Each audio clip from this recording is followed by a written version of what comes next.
कोई बात रखनी है और वही इस समय के लिए उचित है, इसलिए कोई भूमिका न बनाते हुए हम विषय की ओर चलते हैं। वर्णानाम अर्थसंघानाम रसानां छंदसामपि मंगलानां च कर्तारौ वंदे वाणी विनायकौ। नमामि सद्गुरुं शान्तं सच्चिदानंद विग्रहं पूर्ण ब्रह्म परानंदम ईशमानंद वल्लभम। प्रपन्न पारिजाताय तोत्रवेत्रैकपाणये ज्ञानमुद्राय कृष्णाय गीतामृतदुहे नमः। माधुर्य रसकल्लोलां शिवशक्त्यैकरूपिणीं अमृतानुभवार्थाय वंदे ज्ञानेशनन्दिनीं। यस्य वेदमयी वाणी यस्य देवमयी तनु यस्य ब्रह्ममयी दृष्टि सगुरु मां सदा।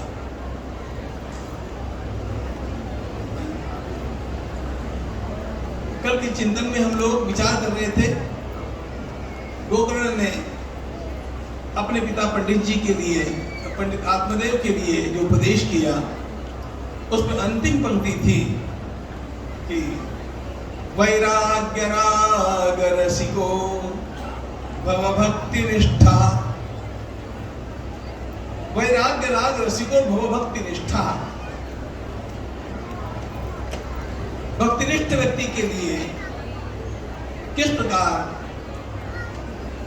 भगवान का शुभागमन शीघ्र हो जाता है, इसको हम लोग अभी कुछ समय के पश्चात तो देखने वाले हैं। और वह सारा प्रसंग ही श्रीमद् भागवत में एक अद्भुत प्रसंग के रूप में आता है।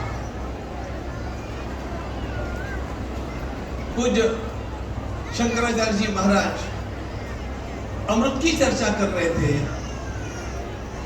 और उस अमृत का पान करने वाले देवताओं को भी लालायित हो जाना पड़े, इस प्रकार का अमृत भक्ति के जिस प्रकार के उत्सवों में है, वह आज हम अपने जीवन में अनुभव करने वाले हैं।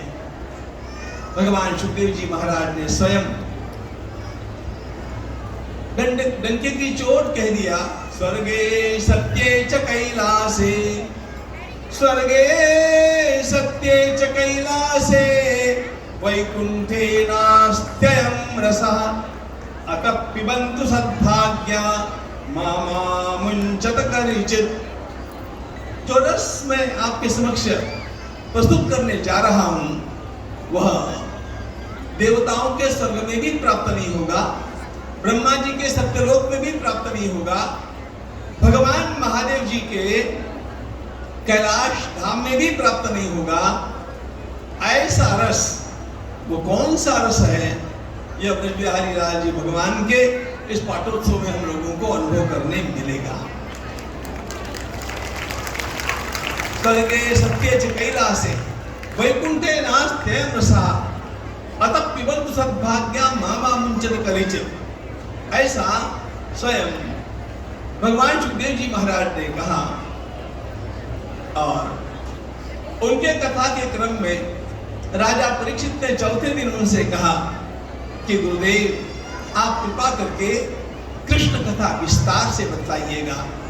बाकी कथाओं का आपने जैसे भी विस्तार किया या संक्षेप किया, चला लिया, लेकिन तानिनो वद विस्तरा, क्योंकि ये कथा भगवान ब्रज बिहारी लाल जी की ये कथा कैसी कथा है? निवृत्त तर्षै रूपगीयमानात् भवौषधात् श्रोत्र मनोभिरामा, कौत्तम श्लोक गुणानुवादात् पुमान् विरज्येत विना पशुघ्ना।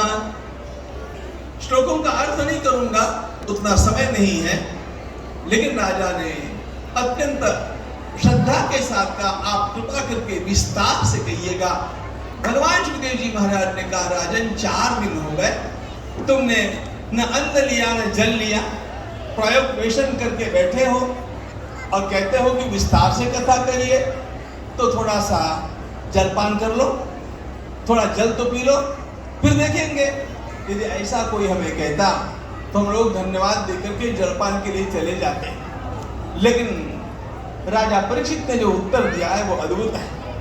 राजा परीक्षित ने कहा, गुरुदेव मैं भूल गया हूं भूख क्या होती है, मैं भूल गया हूं प्यास क्या हो, मैं भूख सहन कर लूंगा ऐसे नहीं कहा, मैं प्यास सह लूंगा ऐसे नहीं कहा। मैं कहते कि मैं भूल गया भूख क्या, नैषाति दुस्सहा क्षुन्मान्, नैषाति दुस्सहा क्षुन्मान्, त्यक्तोदम् अपि बाधते, पिबन्तं त्वन्मुखाम्भोज च्युतं हरिकथामृतम्। क्योंकि मैं तो अमृत पान कर रहा हूं, भूख प्यास को भुला करके बैठा हूं। गुरुदेव आप कृपा करके विस्तार से बताइएगा। भगवान सुखदेव जी महाराज के भी श्रीमुख से एकदम से शाबाश शब्द निकल पड़े। एतन्निशम्य मुनिना,